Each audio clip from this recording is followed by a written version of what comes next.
Welcome, everyone. Thank you for joining us today. We're delighted to have you, and we've got a very exciting webinar.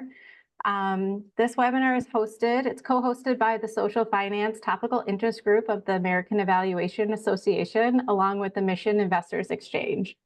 My name is Heather Esper with the William Davidson Institute at the University of Michigan, and I'm serving as a webinar co-chair of our Social Finance Topical Interest Group.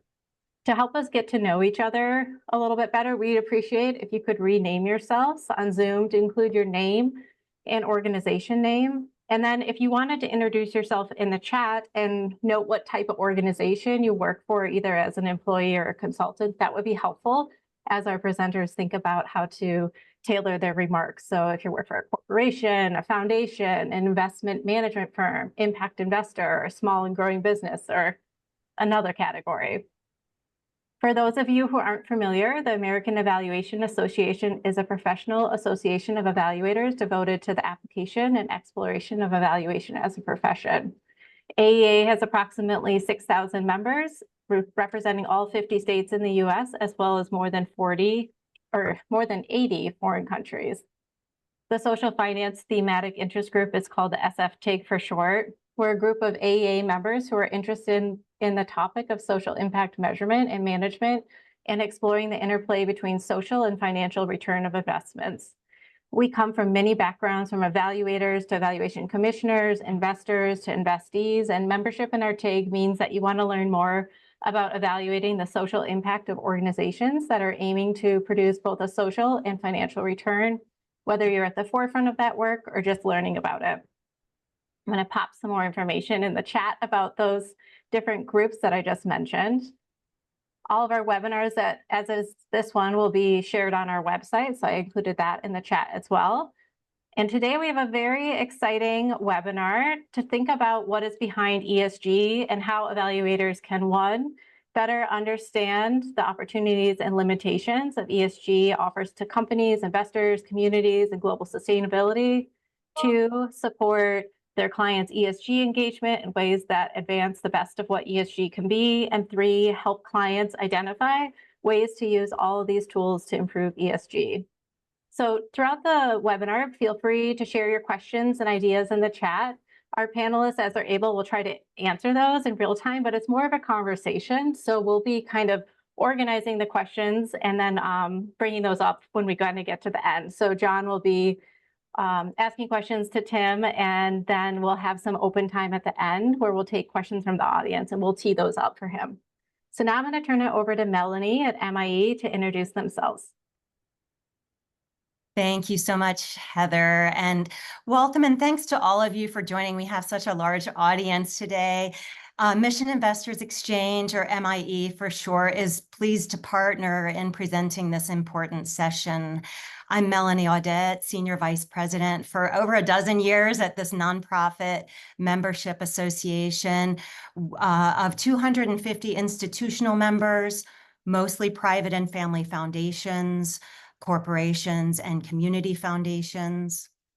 Our work is focused on education, matchmaking foundations, doing impact investing to each other and to resources, providing samples, and documents so that they can adopt practices to deploy more of their assets for positive social and environmental impact. Investing, I'll say a growing number of our members are investing even up to 100% of their assets for impact. That's 100% of their assets, including the California Endowment just announcing this recently. But how do we truly know what impact is? Intentional and measurable impact is foundational to impact investing. And this is where the decades of deep experience of the measurement and evaluation community come in. And I think that's you. So at MIE, we've been working with a large and growing group of IMM professionals in foundations to elevate the importance of measurement and evaluation of programs, of portfolios, and of investment deals. We want to strengthen the practice of impact investors, build the capacity of those foundations, uncover tools that are available and frameworks for impact, and be innovative in this field of foundations that historically may have not worked as quickly as folks would like, but we're trying to change that, especially by integrating across foundations so that there are no longer those silos between finance, impact investing, and grant making, and especially with the M&E professionals in that world. So thank you, and I'll turn it back over to you, Heather, to introduce our speakers. Great. And I'm going to turn it right over to John to introduce himself and Tim. Take it away, John. Great. Thank you, Heather. And thank you, AEA, and thank you, Social Finance TIG, for doing all the hard work here. Melanie, I really appreciate that MIE is a co-sponsor, and really appreciate how much our social finance at AEA and MIE are working together, including coming up with a conference in a few weeks. With that, I want to, before I introduce Tim, I want to just make sure everybody is on the same page about how, where we are. And, first of all, this is going to be a conversation. It's not going to be a lecture from Tim, although he could give one if we wanted him to. Also, just know that Tim is an evaluator. He's an ESG expert, and I will do more of an introduction from him in a minute. But really, what we're asking from you on this call is for you as evaluators, as impact measurement and management professionals.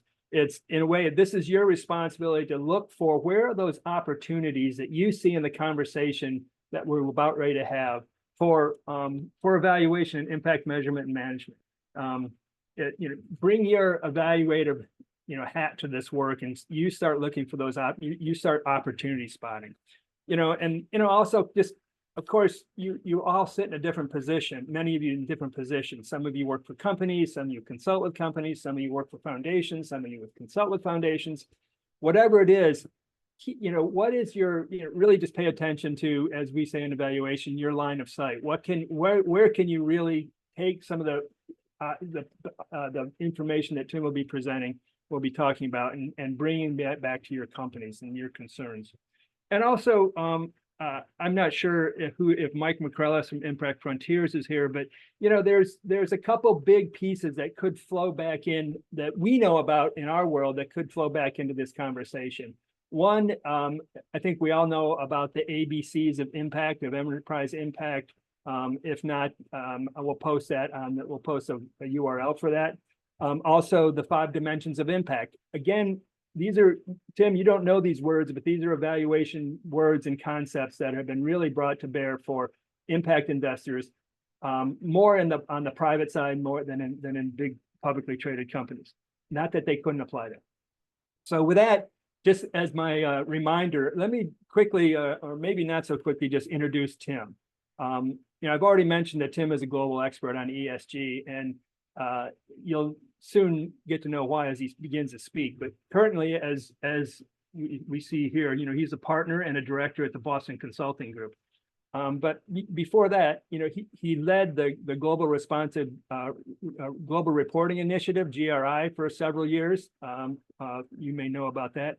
He was senior director of corporate responsibility at AMD. He was senior manager for supplier responsibility at Apple. And before that, he was director of sustainable development at Intel. So he brings a lot of corporate experience to this, as well as from GRI, understanding the bigger, how nonprofits can actually help generate and support corporates in their efforts to do better reporting. More than that, well, and besides that, he was also head of he was senior committee staff for the U.S. Senate's Environment and Public Works Committee. And he also had a stint at EPA. So he understands the regulatory part and the legislative part. So we're really, really lucky to have Tim and his wealth of skills and experience to come to the table. So Tim, thank you for joining us today. Thank you, John. That was quite the introduction. I've had many positions, but only one profession, which is sustainability, and I've seen it change over the years. So I'm really thrilled to be here today to talk about, the past, the present, but more importantly, where we're all heading. because it's never been a more dynamic time in sustainability. I'm here at Climate Week right now, and I always have to ask myself after one of these, are we making progress, or is it just running around to meeting after meeting? I don't know. I'd like to think we're making progress because I'm very optimistic about the future. But like I said, a lot is happening now, and I think that set of facts is probably important for all of the folks on this webinar. And I do hope we keep it interactive today. I'd love to get into some discussion about some of these kind of more recent events and forecasts of the future. So again, really thrilled to be here. Great. Great, Tim, thank you. So you just talked about your kind of lifelong commitment to sustainability. Can you talk a little bit about, so first of all, just say, well, what is ESG and how does that relate to sustainability or not? First of all, and then we'll dig into kind of the ESG processes and ESG data in a minute. So I kind of wish we never come up with the abbreviation ESG, environment, social, and governance, because as you're seeing right now, there's a backlash against that particular abbreviation. And it's really easy to be against an abbreviation, a 3-letter abbreviation like that. It's much harder to be against sustainability or corporate responsibility, which is kind of the roots of all of this. But if you kind of dig a layer deeper, the notion that I think is important for this group of people is that it's about measurement. So hopefully we all deeply care about advancing social and environmental causes and seeing the world get better through our work. How do we measure that? It has always been a vexing problem. And so, as you mentioned, I was CEO of the Global Reporting Initiative, GRI, and GRI actually started as an initiative to drive more transparency and measurement from corporations. The Exxon Valdez oil spills, I'm old enough to remember when that happened, created something called the Valdez Principles, and that created the organization we all know and love called CERES. CERES had an initiative called the Global Reporting Initiative, which then spun off to become an independent standard setter in the late 90s. So it's been around a very long time. And I think many companies, in fact, we know that 98% of companies are currently reporting on their sustainability results now. Many companies have gotten used to that. What's changed is that along the way, investors particularly started to become interested in this information. And why? It's because it has material risks and opportunities for the companies they invest in. And that's because I think issues like climate change and social justice are so much more evident now than they ever were. And investors are savvy enough to know that these bits of information will actually impact how the returns on their investments go. And so that's what's really changed. I've called it the mainstreaming of sustainability, where you're now seeing these factors come into financial statements and that kind of thing. And that's really the buzz here at Climate Week. Everyone is sort of talking about like, how is this all going to come together as we see the worlds of finance and sustainability come together. So thank you for that. And can you talk, I want to dig back, return to the metrics and the data in a minute, but first, a little bit about the processes. We know that how to actually, I think many of us know that perhaps that, this ESG, a lot of companies have an ESG number or a set of numbers, and they come from somewhere. But can you talk about the processes, either voluntary or moving into more regulatory, requirements around what those processes are, like who's involved in that, in coming up with those numbers and reporting them? Yeah, it's a great question. So the interesting part, and I believe it or not, I actually wrote a book about this. It was over 10 years ago now. Called Changing Business from the Inside Out. This was from 20 some years of working in the private sector, and actually kind of a nice side story. A lot of young people who are in business school or some other pursuit who want to change the world were all coming to me and saying, hey, I want to be you. How do I do that? I'm like, do you realize how hard it can be? And that forced me to actually write it down.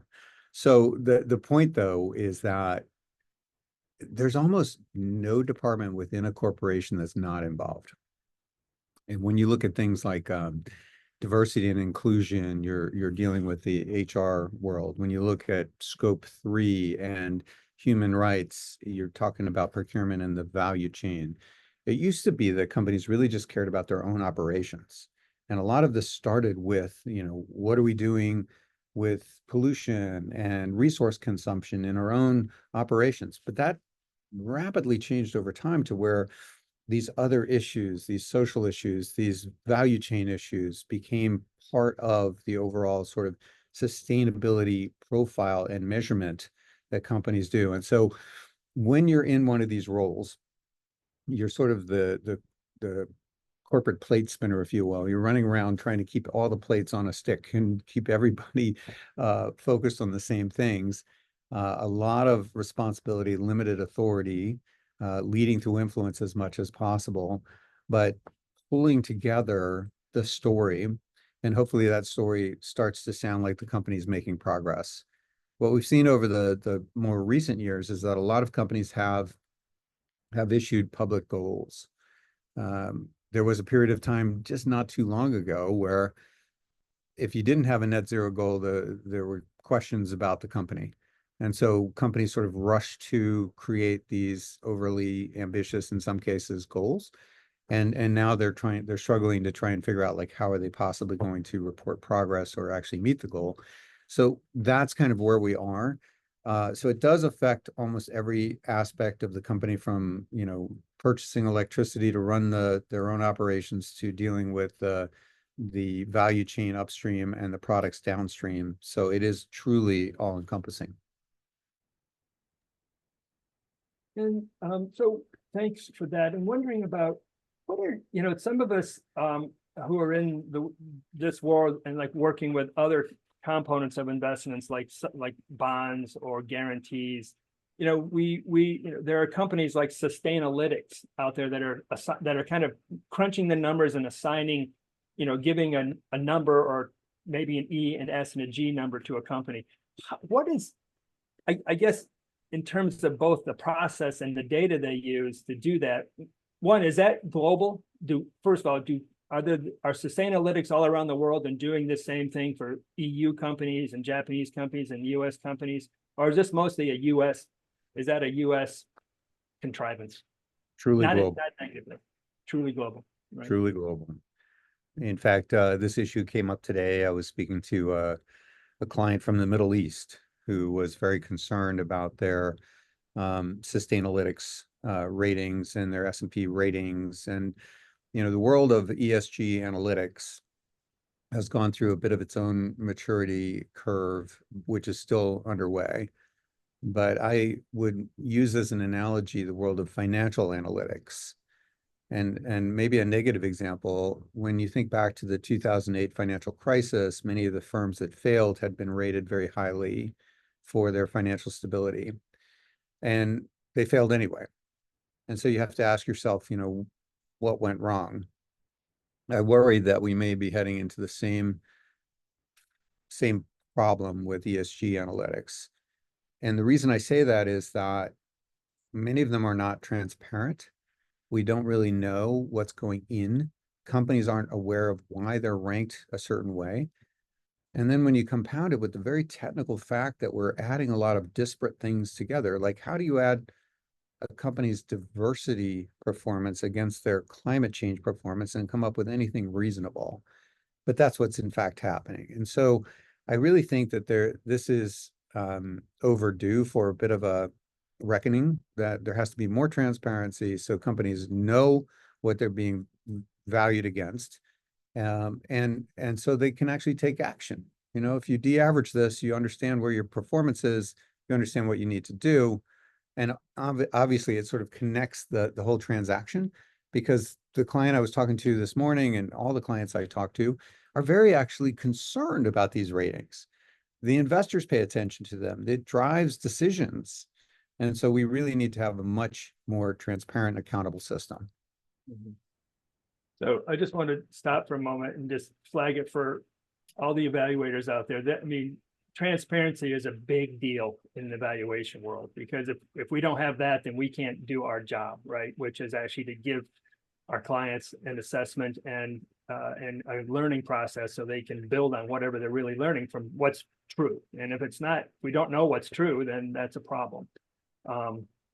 So thanks for that. And I think that in a way gets to, there's like, you said something really important, Tim, about there's almost, the companies are making decisions just about what is our material list to our company, kind of, and then they have to also react to whatever the ESG ratings are, right? Are those, in a way, those are two different, related, but two different things. And so I just want to make that clear to everybody that, again, as evaluators, if you're working with companies, you can ask some kind of different questions about what the end goal is for them. Is this an end goal around how they're using it for their own purposes, or how they have to respond to the ESG world, the analytics? So Tim, getting back to, underneath the analytics, whatever is in the black box of these groups, data goes into it. And you said it comes from a lot of disparate sources. Just thinking about, let's just think about environment for a moment. And this is what I've always assumed, and you tell me if I'm correct on this, is like, okay, so a firm goes out there and they're regulated by the EPA for their water pollution, their, water discharges, air discharges, what are they doing with their solid and hazardous waste materials, and all those are regulated and data is reported. And I'm assuming that's part of the E and the ESG, and maybe the CO2 emissions, and that kind of stuff. What are some of those key data points? One, and how much should we trust that data? Again, as evaluators, that's what we ask, is like, what's the quality of the data? So what kind of questions do you think evaluators ought to be asking if they're put in that position? Well, I love that question because I get to nerd out a little bit. So the answer is it's a little complicated, especially when it comes to greenhouse gas emissions, which seems to be at the top of everybody's list right now. And again, as we go back to what I said earlier, those emissions are now being forced as a particular segment in financial statements that have to be audited, assured, and signed off on by the CEO with penalties for material misstatements. So the stakes are much, much higher. The problem is, in the foundation, we haven't done a great job of being very specific and precise about our estimates, because we haven't had to be until now. So a lot of, and I'm going to use greenhouse gases as an example here, but carbon is a data problem. There's very few incidents where people are running around with monitors trying to figure out, like, what's our greenhouse gas emissions. They're figuring it out from transactional data. Like, if I took a flight to get here to New York, how long was that flight? What class of service was it? How much did I pay for the ticket? All of those factors then are multiplied out by some accounting formula that gives us the answer. That answer is an estimate. It's not somebody following the plane with a monitor. So when you actually dig into that, what you find is there's a wild amount of uncertainty, especially when it comes to the quote scope 3 issues, which are the issues in the value chain for companies. I, as an optimist, think that this will improve over time because there is so much pressure on it now and the stakes are so high. Interestingly, we're talking about NGOs here, but a great little side story is that the greenhouse gas protocol is the accounting formula that most companies use to estimate their greenhouse gas footprint. Was started by two NGOs, WRI and World Business Council on Sustainable Development, in 1998, I want to say. So it's lived happily doing its thing for 25 years. And now it's like, okay, let's get the green eye shades and the accountants in here and figure out how this really works. It's a really good example of exactly the moment we find ourselves in, which is this mainstreaming, the commercialization of all of this information, where before it was like, well, this is good enough. It's not good enough anymore. And it's really roiling the whole system. I can't tell you the number of clients that I'm talking to that are looking at every aspect of the roles and responsibilities, the capabilities, the resources, the software tools, everything they need to sort of upskill and shore up their data gathering and reporting mechanisms. So this is very much in the center of the target right now. Yeah, so and I'm gonna just again, all of you in the audience, just think about what that means for where you sit and with your clients, and what that means for them, and what kind of questions and support you can be providing them. Jim, I want to get back to a moment on let's first just stick with the quality of the data. Is there anything that, what do you see as what needs to happen around improving that quality of the data? And because ultimately we know that data is there it's not data for itself, it's because it has some kind of environmental or social or, impact, human health impact. Yeah. What do we need to do to get, what do you think needs to be done to get better data? Well, it's a great question. And I think a lot of this is part of the maturity curve that I talked about before. Right. But as folks involved in philanthropy and measurement and evaluation, the systems that are underlying this whole sort of ESG paradigm that I talked about are really in need of more investment. I mentioned the greenhouse gas protocol. There's analogs to that across the ESG spectrum, science-based targets initiative. There's a number of those things that are out there that are, feeling this pressure. And I would just say the words impact at scale come to mind, because even though it's super nerdy to talk about all these accounting formulas and how to measure, that's how we do it, right? If we don't measure, we don't manage it. It's one thing to just say, hey, we're doing good things for the environment and people. Okay, show me, right? And that's where we are. So I truly believe that right now we need more investment in measurement. And it's across the ESG spectrum. So we keep using climate as kind of an analog, but just think of a simple one. Diversity and inclusion, right? So it's actually been in the center of the target recently with some of the backlash I talked about earlier, but it's actually a little harder to count than people think. We don't have good definitions even of gender. We don't have good definitions of gender in management because we don't know what management levels, how to define that. And so there's certain definitional things that have to be worked out so that we get comparable, useful data from across companies.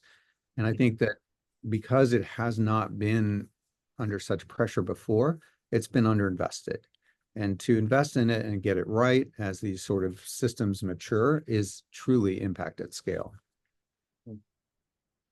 Yeah, that is, so thank you for that. And Tim, we always think of private foundations as being kind of the folks who, while there's over $1 trillion in assets there. That seems like a lot. We know that that's a drop in the bucket compared to what's the assets are being held on the private side, but they can do things that other folks can't do. And here's one of those places where, maybe foundations can get more involved in it, especially as Melanie Audette was saying, as more foundations start thinking about how do we actually use our entire corpus of money to actually invest for our mission. Well, when they think about that, what does that mean? Well, the mission is usually around a public health issue, a social issue, or an environmental issue, which means they will look to ESG as one of the indicators of whether or not the companies they want to invest in are aligned with them. So there's a chain here that I think for all of us who work with foundations, these who are actually being asked to think about how they invest differently, these are the kinds of points that we ought to bring up. And I know, Melanie, you bring them up with your membership as well. So so Tim, that's really helpful for us to think about that way. And just thinking about kind of the going back to sustainability, we've talked about this in the past, but there's kind of like different levels of sustainability, right? There's a sustainability for company, there's a sustainability for a community, there's a sustainability for the planet. And how much does ESG and the kind of work that's being done around this right now tie into if everything was done right, do you think that would lead to a more globally sustainable planet, or are we do we have the right metrics and analytics right now? You ask hard questions. These are fun. They are fun. Yeah, You for know, me anyway. I tend to be optimistic, but lately, we have this event in November. I forget what it is. Oh yeah, it's an election coming up. Yeah, Yeah. there's a lot of things that sort of have to break. Measurement is only one thing. I truly believe that over, that long and checkered career that you went through earlier, things have gotten better. When I started my career as a regulator, companies were to be regulated, not to be trusted, right? So that's what we did. And now there's been decades of corporate responsibility and voluntary action. And I think we're now into this age of, the great integration, if you will, of sustainability and finance, which I think is really interesting. And I'm hopeful that it results in advancement of sustainability writ large. But it's really impossible to tell because nobody has a crystal ball. And we've seen, the kind of steps forward and steps back over my career. But I think overall the journey has been very positive. And I'd like to kind of think that it will continue. And I'm not done yet, so I'm going to continue to do my part to push it forward. So I will say this, that, being at a consulting firm, a management consulting firm like BCG, has opened my eyes like never before, because I always worked for a single firm and now I work for multiple firms all the time. And the fact that this conversation is happening in boardrooms and C-suites across these multinationals is just, that fact alone is really dramatic and cool. You want to ask the so what, okay, so they're thinking about it, what next, what's going to happen. But I'm thrilled that that's a conversation. So overly optimistic, I guess, is the way I'd leave it. Well, if we don't have that, I don't know what we have. Yeah. So tell me, so that's really helpful, and we're going to turn to questions in just a minute. So folks, if you have questions, and I assume you will, of Tim, we'll get to them. But just, I guess, turning back to that idea of thinking about what's happening in Europe and what's happening in the United States. Is there a reason for, I guess the question is, how much should we be paying attention to all that's going on out there in the regulatory world? Because it feels as if, as you have said, kind of the EU and kind of the international accounting is driving the bus much more than what's happening in the United States. But I don't know if that's true. And what is there anything there that we ought to be paying attention to, or is it just more noise? No, you're asking the right question there. I think that there's kind of the technical nerdy way to answer it, and then there's the bigger way to answer it. So the bigger way first, because sustainability and the measurement thereof is entering the mainstream, I think it behooves all of us to pay attention to that and use the same way of measuring. Because when we measure the same things in annoyingly different ways, we just cost time and money. So we need to align. And that's where it gets a little nerdy. So when I ran GRI, there was the quote alphabet soup of standard setters, right? Myself and a bunch of other CEOs of standard setters, I think, worked very hard to consolidate that world. And as we stand here today, we're not quite to a consolidation. And again, if we want to use the financial system as an analog, before globalization, every country had its own way of counting financial results. And then as globalization came into force, we have an international financial reporting standards system. And so we need that, and we have that for ESG, but it's not matured yet. And Europe's doing it differently than the rest of the world. You still have to build up the accounting rules that I mentioned before. So we're not quite there, but I think we're on the path. Mhm. So I think it bears watching, especially for the people on this webinar. But I also think it bears shoring up and supporting and using for your own purposes. Mhm. Wow. Well, that's fantastic. Really helpful just to think about all those different pieces you just said. I mean, there's a lot there, and I'm looking at the folks I know who are on this call undoubtedly have questions. So Tim, if you we have about little over 25 minutes, or a little less than 25 minutes to go in conversation. These are just, so it's really going to open up to questions. And unless you have any big other statements that you want to make that we haven't, your speech that you haven't been allowed to give. No, I think maybe the only thing I would add is, as the former CEO of a nonprofit, I think measurement, evaluation, and learning is super critical, and can also be tough on nonprofits. So having that awareness that I used to call it the lowest margin part of my business, right? Because I would take a grant and then spend most of the time trying to satisfy the grant maker.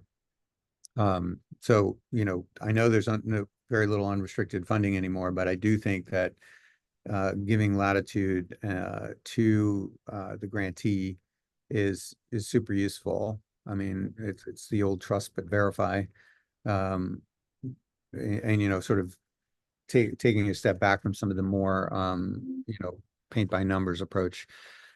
But that's kind of from an old life. Mostly I wanted to talk about kind of where the ESG is going and how it affects this community. Mhm. Well, thank you for that. And just know that there are many of us here who work with foundations, and that's a mantra that many of us have as well.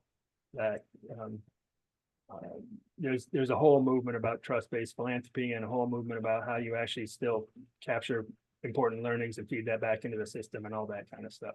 So Yeah. with that, I'm looking at I'm seeing a couple of questions here, and so I'm just going to start going down this list until Heather, you tell me a better way to do it. So Laura, I see you have a question. Do you actually just want to voice over it? I'm happy to. Hi, Tim. Thank you so much. I've been like hanging on your every word. I'm the co-chair of the social finance TIG, and also do consulting evaluation and IMM consulting for companies and investors and nonprofits. So my first question, I have several, but I'll start with just one. Is what would be your advice to companies and to those who are supporting and advising those companies who are in the early stages of building out their sustainability and ESG strategies, and they're looking ahead to incoming ESG regulations in Europe and the States. Um, they're seeing this happening and this mainstreaming happening, and they're like, we need to catch up. Where do they start? What would you advise them to do first, second, third? Yeah, it's a great question. First of all, starting early is important. Second of all, I think part of starting early is running the system a few times before you actually go public with anything, because it's going to take a few iterations or repetitions before we understand where the weak spots are and fix them. We've seen this with clients that are actually more sophisticated. The ones that have been doing voluntary sustainability reports are all of the sudden finding themselves in such a situation. So we did a paper with some 5 no regrets moves. Like number one is to understand your gaps, not just in the actual disclosures that you're making, but in the systems that create those disclosures and the governance that oversees those disclosures. And so by doing that sort of like, very sober gap analysis, you start off with a set of priorities that you will then go and deal with, and then giving yourself that time to build the systems. This is what we euphemistically call the transformation. It's a consulting term, but it's essentially change management. You're trying to get people to work together in ways they haven't worked before. I can tell you, in all my 22 years of working in the private sector, the only time I got involved with finance is when we had a shareholder proxy resolution. Most of the time we didn't work together. So now it's going to be, every day almost they're going to be working together. And the sustainability folks do not understand how finance is done and vice versa. So there's like new jobs being created, like the ESG controller. The companies are hiring these folks now that simply manage the data quality and the data flows throughout the company. So a long-winded answer, but it's like start early, look at the whole system, identify the gaps, and then start working on those gaps in a prioritized fashion. Does anybody have a follow-up on that particular one? There's some other questions in the chat that we'll get to next. That particular one. So I just want to turn to Anna real quickly. Anna, you have a very long statement here. Is there a particular question in there for Tim, or is it a point of view? It's probably both, but I think just coming from the perspective of having been an independent evaluator and learning partner for some of the largest philanthropic investments in climate change in history, billions of dollars all around the world, and also working a lot with the largest public climate and equity funds in the world, trying to do some of these things, but from a foundation or public investment angle. I've just seen a lot of efforts to quantify, including things that are arguably much simpler on the spectrum of quantification, like greenhouse gas emission reductions, like on the bigger scheme of things, that's generally more quantifiable than, say, resilience or livelihood options or empowerment or culture change or policy change. Absolutely. And I've seen just all these efforts, really, the most technical experts in the world really trying to nail down their estimates. And it's almost always, unless you're at the end of pipe measuring, literally, like industrial scale end of pipe measurement, there's some where you can have higher degrees of certainty, but generally there's a fairly robust or significant degree of uncertainty that's like inherent to this work. And even small assumptions in like a percent change or behavior change or uptick or sales, in your models will result in significant changes in your estimates. Those are usually ex ante estimates rather than ex post. But I just want to put that out there, Tim, because I'm really curious about yours and other people's thoughts about like the push to perhaps over quantify or oversimplify in a world that isn't maybe conducive to that in a number of different areas, not all of them, but just that like, does it make sense to actually try to work with investors around the real world uncertainty and embracing that? I'd love just to hear your thoughts on that. I love this question because it's basically, if you're an evaluator, you may resonate with this comment, which is accuracy over precision. We want to have all the arrows around the target, but if one doesn't actually hit the center of the bullseye, it's okay because we're really close to all around the target. And if you spend all your time trying to hit that bullseye, you've maybe wasted a lot of time. And I think that's really an important takeaway from a lot of this, is that we tend to want that precision, and when we could actually make a lot of positive impact with accuracy. And especially when it goes to things like scope 3 climate change and those kinds of things, I think that we have an 80-20 thing. We know that 80% of the problem is with 20% of the value chain, and we just should go work there. It's not that complicated, right? And so I do think that sometimes we overdo it, and we ought to really just look at how our actions are advancing change and the change that we want to see. So I think you're onto a really good point. I would just close with one comment, because I'm an old guy and I really don't understand all these things, but I think that the world of AI that's coming into play could really replace a lot of the ways that we have been trying to measure in the past. And I don't want to say it's a panacea, because it's not, but I think it could speed things up, especially if we're more concerned about accuracy than precision. So thank you. So I'm going to kind of stay on the data piece. Courtney, I see your question, but I want to roll down to Catherine real quickly. It seems like Catherine, you're asking a data related question here too. I mean, I think I'm surfacing some of the same challenges about what's knowable and what's not, in terms of both at the time at which one is making an investment decision. We use the word impact and we don't really know. And so that is an observation that I think sort of echoes some of the points that Anna just made.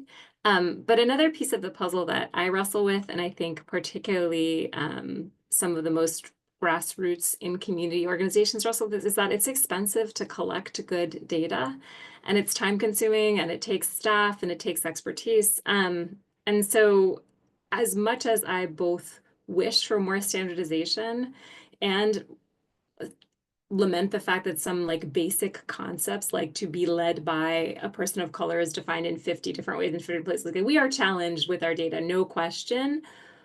But I also wrestle with the fact that getting those data and staffing organizations to have those data is challenging and resource intensive. Mm-hmm. Absolutely, that is the conundrum. And so, how good is good enough? And as I said, I think that a lot of these definitional and accounting procedures are rapidly maturing across ESG, and it's not just climate, but they're woefully under-resourced because of the way this has just kind of happened very quickly. And so, I was here in Climate Week, I've been meeting with some interesting folks, Greenhouse Gas Protocol, the International Sustainability Standards Board chairman I was with just an hour before this call. The head of the European Standard Setting Board is here, and he's in my next session. So it's all happening, right? But it's probably not happening fast enough or good enough for most people. But I do think that what's interesting about this conversation is that we all need to pay attention to it, hopefully support it. I do think it's going to be a little messy, as things are when they mature. And it's real easy to sort of poke holes when in fact what we all ought to be doing is trying to support a more robust, replicable and comparable system. Yeah, and Tim, I want to just jump in on that for a second, because it feels as if there are different uses for information. And it gets back to you at the beginning. You said, investors, in a way, what they're looking for, if we just strip it down and not think we want to do good, they're looking for, is my money more at risk putting it here than somewhere else? So is it materially important?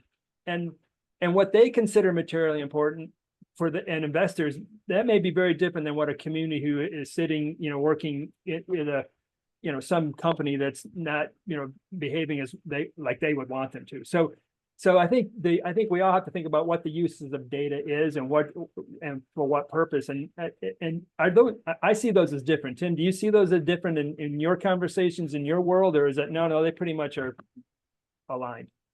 It is the fundamental difference that is currently vexing the entire system, which is impact materiality versus financial materiality.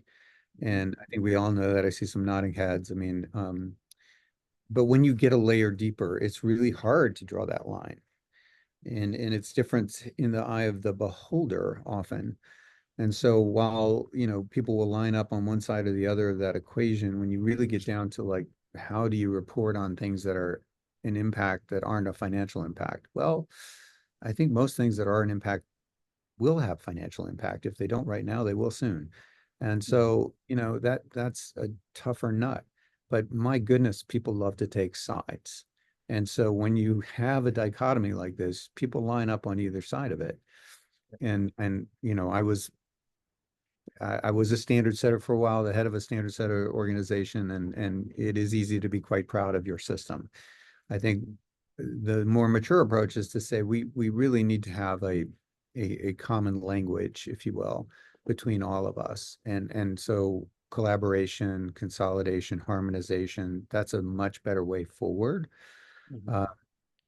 But, to your point, John, I do think that there are many examples of serious issues that companies or their investors would have otherwise ignored, but for this community on this call right now. Mhm. I'll use a very real world example. So I at one point worked for a small company called Apple, and my job at Apple was to basically go into the value chain and understand where the social risks and real abuses were, and fix those. And I always say to myself, like, had that not been exposed, would that have ever resulted in the program that I ran? No. So at some point, somebody has to say something. Somebody has to say that's an impact. And then once that is identified, you start to see it become incorporated into real world programs and serious change being made. Mhm. So, I guess what I'm trying to say is we need both. We need people sort of shining that light of where the impacts are. And we need sort of this kind of mainstream, like how do we measure and investors get value, et cetera, et cetera. So I'm one of those guys that I'm always trying to like bring people together rather than take a side. Thank you for that. So there's a couple questions here by Courtney and Laura in the chat that seem to go together about, Courtney, do you want to ask your question? And maybe if it doesn't get blended in, it's the one that Laura's asking too. It's more about the data and about how do we get more involved in the reckoning. So Courtney, do you want to say more about that? Sure. I mean, I think you can broaden my question to just where do you think evaluators, like our unique skill set, thinking processes and toolbox, like where should we be showing up, be getting involved, be taking the lead, or taking a step back? Actually, like, from your vantage point, what's appropriate and what should we be thinking about there? Yeah. Yeah, and again, I'm maybe a fish out of water in this group, and I'll try. I truly believe that your unique skill set of trying to evaluate the results of an investment are exactly where this broader community is going. So that's great, but then how do you apply it? And as I mentioned, I think that some of the organizations that are trying to be the evaluators in this new kind of financially integrated system are struggling mightily because they've been put under so much stress with this change that we're seeing across the world. I would love to see a coalition of funders come together to help create a more robust and reliable evaluation system for the world. And like I mentioned, a few of the organizations just earlier, they're the ones that I would be talking with. They're the ones that I would try to be influencing. They're the ones that I think need to actually continue to come together rather than apart. And now is the time. I mean, we have the Corporate Sustainability Reporting Directive in Europe, which will go into effect for 12,000 companies next year. That's a big deal. It won't be the end of the story. It's actually the beginning, because companies, as we were discussing with Laura's question, are just now like figuring out how to do this.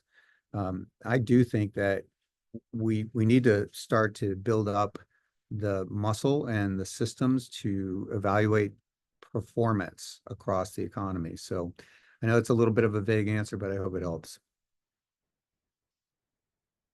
So Tim, thinking about that, and do you think the regulation is, I guess it's here. I mean, we're going to have more rulemaking and more regulatory directives.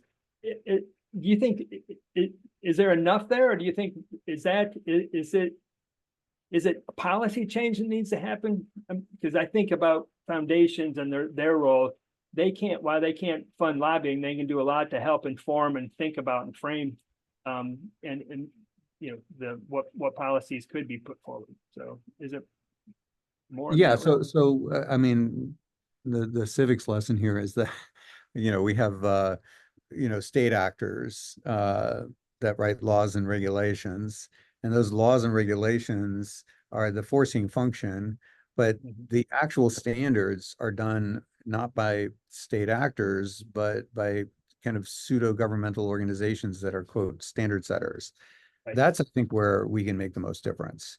Why do they do it that way?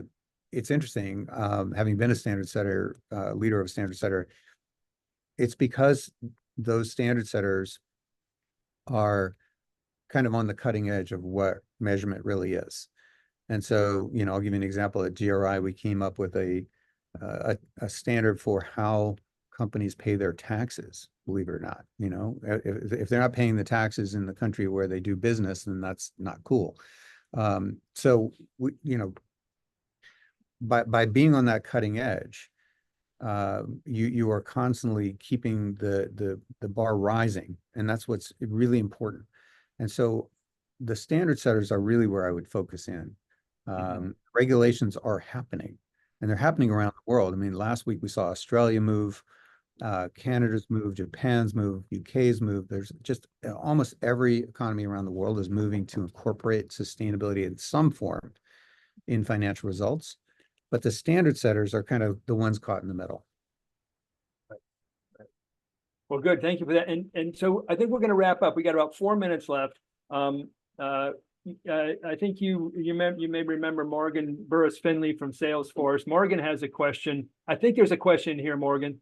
But we'd love to hear you. Yeah, sure.